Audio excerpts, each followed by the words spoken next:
Hey everyone, Craigie again, with another Transformers review. This time, since there seems to be a theme going on with a lot of my reviews lately, I'm carrying that on with another Megatron. This time, it's Classics Megatron. Well, this is Henkei Megatron, the Japanese version. Don't be alarmed, I'm not going to shoot you.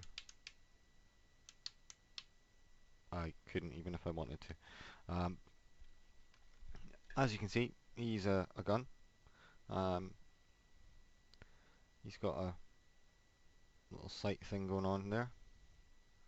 So if I look down there, I can vaguely make out something in front of me. That's all red. Um, yeah, quite a nice little pistol mode. A heck of a lot better than the green and white and yellow and orange classics release. I wouldn't say it looks like a real gun, but it looks okay. He's got a bit of nerf going on. Really nice, shiny chrome Decepticon logo. And as you can see, you can kind of hold him and he makes a wee clicky sound when he's fired. Um, Transformation into robot mode, that's really what we want to see here. You unclip the sides of the gun, then you just start pulling everything apart. Um, let's see, the best way to do it is probably to flip this round and peg it in there, and then peg the arms in.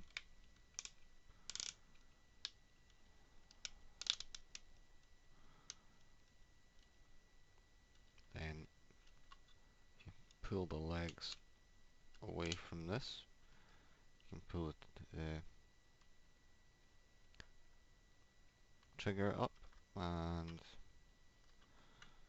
fold the outer panels back, and this clips in there, so it's nice and secure. Fold the legs down,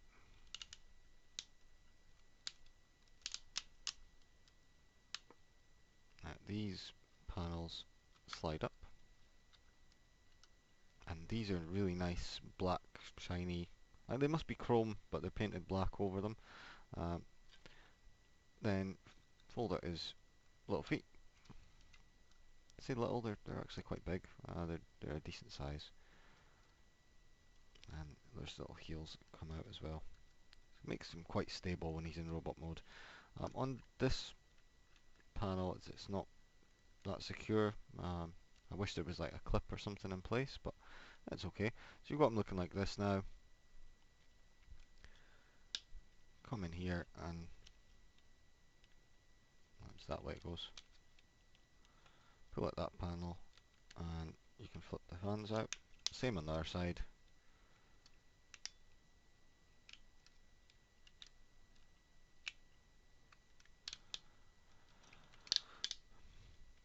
And there we have Headless Megatron. You can actually flip the cannon into the arm there, it locks that in place. Flip the shiny chest down.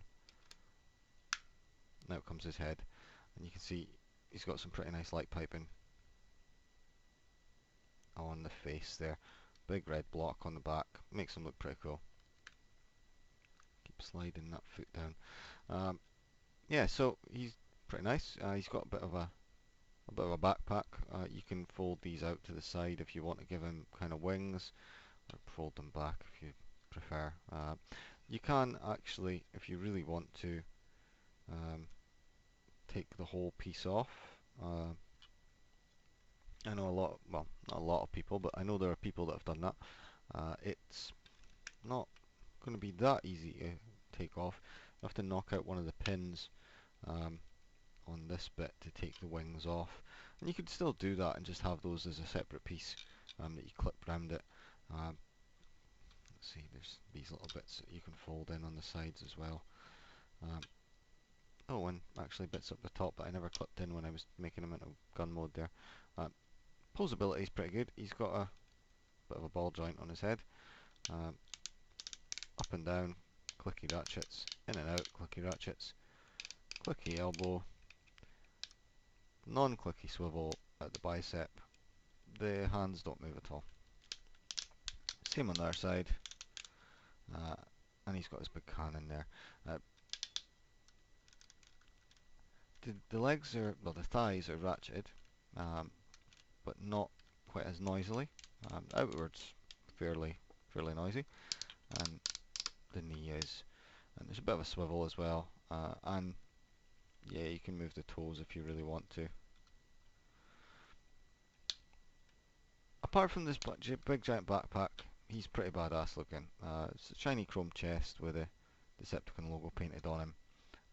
Like I say, the shins are shiny chrome. The rest of the boots, I suppose, are just black plastic. But they work pretty well together. Just makes it look a little bit more armoured maybe on the front of him. And the worst thing about it is probably the cannon arm. It's a really nice cannon, a really nice fusion cannon, fairly reminiscent of the G1 cartoon, but the way he's holding it is kind of underslung. The fist is holding it like that, so if you try to give him classic Megatron sort of blasting looking pose, it looks like he's holding it with hand upside down.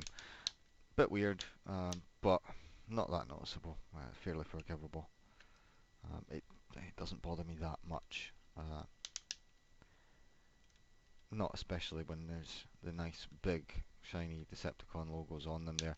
Plus you can usually have them like that or out to the side, gangster style. Megatron's a bit of a gangster. Yeah, really nice toy. This was one of the first Transformers that I got when I got back into collecting properly. Certainly the first one that I think I ordered online.